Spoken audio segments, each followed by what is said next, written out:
The kind of structure it gives me, more than anything, I think, getting out 3-4 times a week, it doesn't have to be anything crazy. Obviously a half is 21k, but to me now that doesn't sound too intimidating. So yeah, it's kind of, and the progression that you see, so it's kind of what you put in is what you get out. So it's kind of the kind of tangible evidence, I'd say.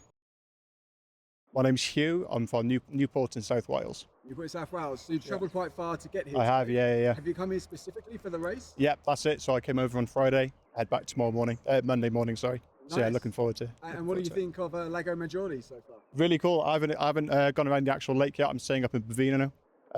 But yeah, I'm really looking forward to running around tomorrow. Excellent. There's two distances. Yeah. I believe the 10k and the half marathon. That's right. Which one are you doing? I'm doing the half. Half marathon. Yeah. And how are you feeling before the race? Yeah, I'm confident. I'm confident for this one. I've done 3 halves before. This is my 4th one, first one abroad. Yeah, really looking forward to it. Cool. How's your training gone? Good. So, kind of 10, 12 weeks, I think I've been doing it. I ran a full trail marathon in September, which I think gave me a good kind of, start. So yeah, just kind of building on that, and yeah, it should be fun. Yeah, you must have a big aerobic engine from doing a Maybe. trail marathon. Well, yeah. But this is your 3rd half marathon. Fourth it will be, yeah. Are you going for a PB or just more of a leisurely run? PB, I'm aiming for sub 145. Wow, Yeah. That's very fast. What per kilometre or per mile, what will you have to run? About 520. Do you know if there's any pacemakers? There are pacemakers, yeah. So I'm going to start off with the 2 hour, first kind of 10k, and then kind of kick up, and then finish strong. Perfect. What are you looking forward to most about this race tomorrow? The views around the lake. It's why I picked it. It's a really serene spot. So yeah, just definitely the views of the Alps as well. Yeah, it's meant to be one of the most panoramic marathons. So Okay. I'm also looking forward to running it tomorrow. Oh, great! There we go. I'll see you there. Yeah. Hope to see you there. How long did you say you've been running for? A couple of years, kind of on and off. So I did my first half in March 2022. 2023, I didn't do much and kind of got back into it then. Yep. Kind of 2024. Well, and some runners, when they start and they do these long races, for Yeah. them that's even enough. And they Yeah. What's made you continue running?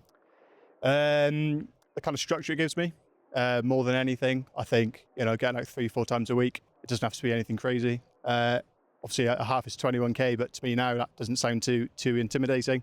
So yeah, it's kind of, and the progression that you see, so it's kind of what you put in is what you get out. So it's kind of the kind of tangible evidence, I'd say. Absolutely, I think for me that's the addictive part. Yeah, that's it. Yeah. You see that progress. And in the time that you have been running, what's the most uncomfortable experience you've had so far? Ooh, I'd say probably 30k into my marathon. Definitely hit the wall, and that was, as I said, that was a trail, so really off road. Yeah, really felt like I didn't have it in me, but you kind of have to keep going and get to it in the end. And how did you keep going? Like, do you have a mantra that you tell yourself when you're in that state to make you go? Not particularly, to be honest, mate. No. Just kind of, you have to get home sometime, so you have to finish the race. You have to finish the race. And what made you decide to do a trail as your first marathon instead of a road marathon? I think, to be honest, it was more, I didn't want to stress about the time, and I knew trail was more about the event itself than the time on paper, and I wanted to get the distance, knock that out.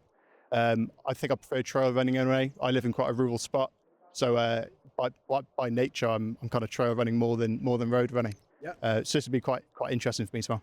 So would it be fair for me to ask whether you'd plan to do an ultra trail? That's the plan. Yeah, I've seen a couple in Switzerland that look quite tasty, but I think maybe in a couple of years, build up. Yeah. Yeah. They are fun. It's a completely different sport. Yeah. I would say. Okay. From the road running. So what would your next race be after this one? I haven't thought about it, to be honest, mate. I'll kind of see how this goes. I saw the Venice Marathon, so maybe if I enjoy Italy, I've only been to Italy once or twice. Maybe the Venice Marathon. Yeah. And we spoke about that some runners they sort of quit when they start trying. They find it too hard. Yep. Where you've continued. So what advice would you give someone who's just started running? Yep. But maybe they can't quite get into it. They find it a little bit too hard, a bit put off. What advice would you give them to keep going? It's kind of, you've got to find out why you're doing it. You don't do it for your time, you do it for how you feel afterwards, or especially for me. And I think you've got to latch onto that feeling and then keep trying to achieve that. And that, for me, kept me motivated to carry on. Excellent. Well, it has worked for you. Yeah. I hope it works for you tomorrow. That's very kind. Yeah. I'll be looking out then for Yeah. your group number after. Yeah, I will. Yeah, that's great. If you hit your PB, Yep. what do you plan to do after the race to enjoy the rest of the town? I'm going to find a little restaurant. You like to dip in the lake? Yes. Yeah, there you go. So that'll be me after This tomorrow temperature afternoon. could be a bit of a Maybe. lunch, but Yeah. that'll be nice after the race. Yeah, absolutely. Thank you for talking to URTV. Yep.